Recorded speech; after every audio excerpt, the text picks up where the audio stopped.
بسم اللہ الرحمن الرحیم 16 اکتوبر جمعے کے دن 2020 رات میں 4:30 بجے 4 بجے کے قریب تقریباً میں پشاور پہنچا اور اس وقت میں پاکستان کی آخری سرحد میرے سامنے افغانستان ہے اور لنڈی کوتل اور اس کی پوسٹ کا نام مچنی پوسٹ ہے۔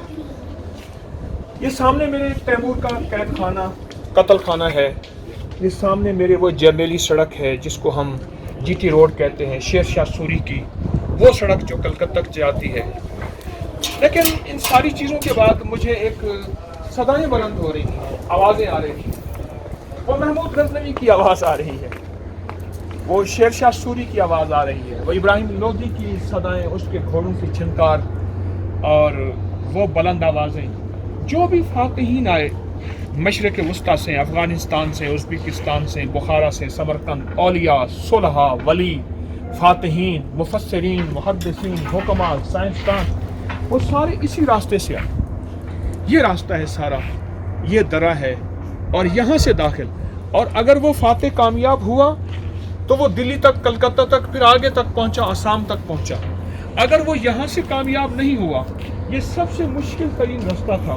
ہمارے گائیڈ ہیں زعفران خان، بہت اچھے ایک مخلص انسان ہیں، انہوں نے مجھے بہت اچھی باتیں بتائی ہیں۔ میں چاہتا ہوں کہ آپ کو کچھ نئی دنیا، ایک نیا نظام جو ہم نے سنا تھا اس کے بارے میں متعارف کراتے ہیں۔ ہم چلتے ہیں زعفران خان کے پاس۔ السلام علیکم ورحمۃ اللہ۔ اچھا زعفران خان، یہ ہمیں بتائیں ذرا کہ یہاں خیبر جو ہے، آپ نے یہ خیبر پاس، یہ کیا ہے؟ خیبر کے معنی؟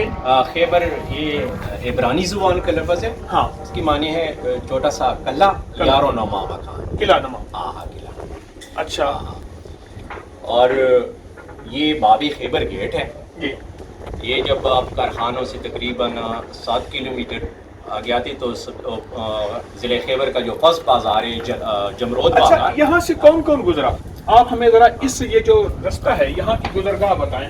آگے شاید آپ نے بتایا ابھی تھا، یہ آپ ذرا دیکھیں اس کو۔ ہاں جی، در خیبر تاریخی لحاظ سے بڑی اہمیت کا حامل ہے۔ پوری دنیا میں لوگ اس کے متعلق جاننے اور دیکھنے کی خواہش رکھتے ہیں سر۔ ہر سال ہزاروں لوگ اس زینگروں کو دیکھنے کے لیے آتے ہیں سر۔ آریا قوم جو ہے، آرینس قوم جو ہے، آرینس قوم، ہاں، یہ سب سے 1600 سال قبل مسیح میں آئے تھے سر۔ 1600 سال قبل مسیح، عیسیٰ علیہ السلام سے 1600 سال پہلے۔ اور اس کے بعد دنیا کی مختلف اقوام اس طرح پہ آئے سر۔ ان میں سر گریکس ہے، سلجوکس، تاتار، ہومس، منگول، مغل، افغانی اور ایرانی شامل ہیں۔ پھر بتائیں ذرا۔ تاتار، ہومس، منگول۔ تاتار سے مراد یہ چنگیز خان، ہلاکو خان، ہاں بالکل سر۔ ابلاکا خان، جورجی خان۔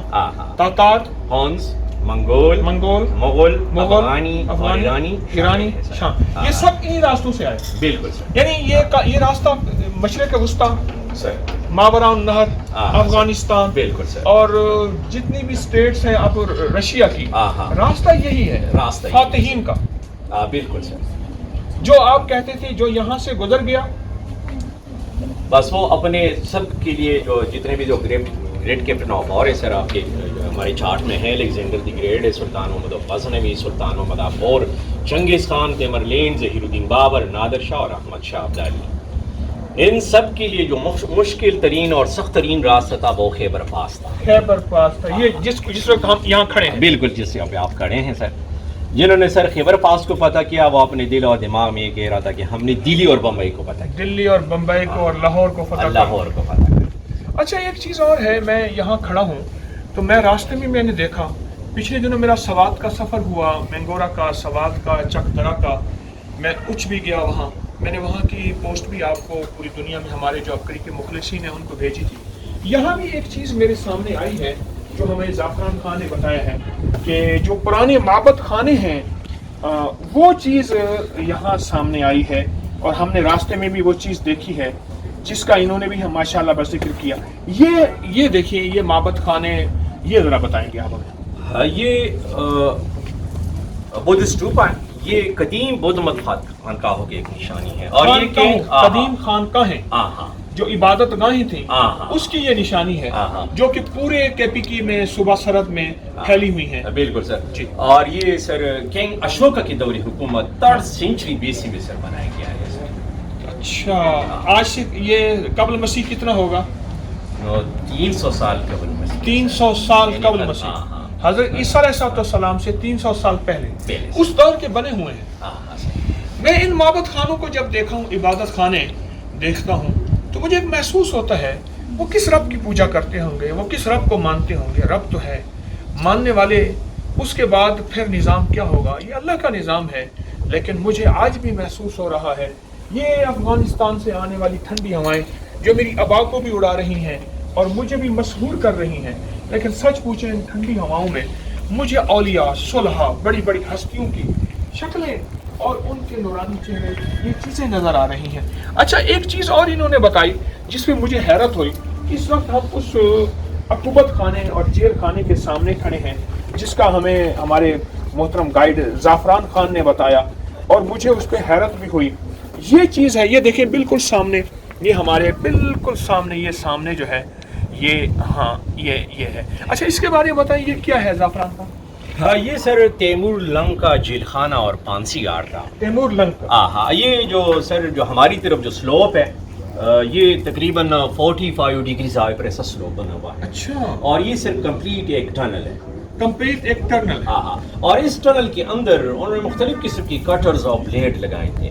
جب وہ کسی بندے کو سزائے موت دیتا تو بندے کو پہلا رسیوں کے ساتھ ٹیٹ باندھ لیتا. اچھا. اور بعد میں اندر کی طرف اس کو پینگ دیتا.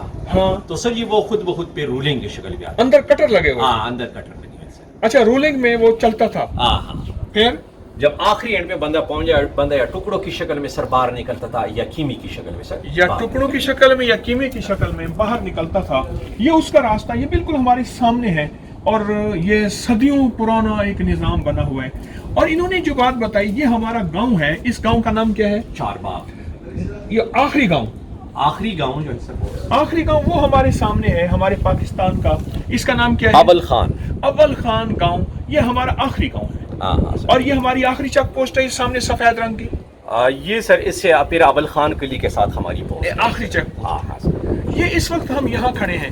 لیکن مجھے جو بات سمجھ آ رہی ہے اور جس بات پہ میں اس وقت سب سے زیادہ پریشان بھی ہوں اور ذہن بھی متاثر ہے اور جس کو میں سوچ رہا ہوں وہ فاتحین ہوئے نامور بے نشان کیسے کیسے، زمین کھا گئی آسمان کیسے کیسے، نہ گل ہے نہ گنچے نہ بوٹے نہ پتے، ہوئے باغ نظریں خزاں کیسے کیسے، ہر ایک دل پہ ہیں داغ ناکامیوں کے، نشان دے گیا بے نشان کیسے کیسے.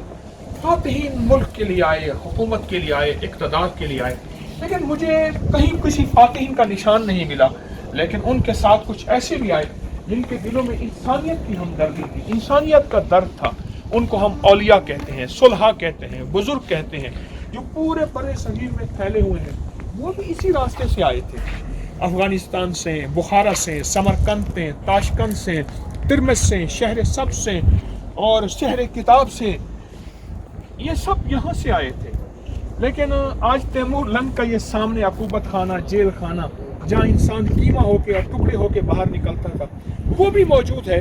لیکن وہ مقدس قدم، وہ نورانی روحیں جو ذکر الہی اور درود اور عشق مصطفیٰ اور عشق محمد، آل محمد، اصحاب محمد، اولیاء محمد میں ڈوبے ہوئے، مجھے ان کی سانسوں کی وہ مہک اور وہ خوشبو بھی محسوس ہو رہی ہے. یہ وہ راستہ ہے جہاں فاتحین بھی آئے، وہ جسموں کے فاتحین، جسم ختم فاتحین ختم. ایک وہ بھی آئے جو دلوں کے فاتح تھے، وہ یہ اولیاء، یہ صلحاء جو ایک جذبہ لے کے آئے تھے. اور وہ جذبہ سارا کا سارا پھیلا ہوا آج کی دنیا میں موجود ہے اور آج بھی لوگ ان سے خیر پا رہے ہیں، روح اور روحانی دنیا پا رہے ہیں. یہ ایک کچھ تھوڑی سی باتیں تھیں جو میں نے آج کے سفر میں آپ سے عرض کی. انشاءاللہ اگلی ملاقات میں پھر اگلی باتیں زندگی باقی. شب درمیان خدا مہربان. السلام علیکم.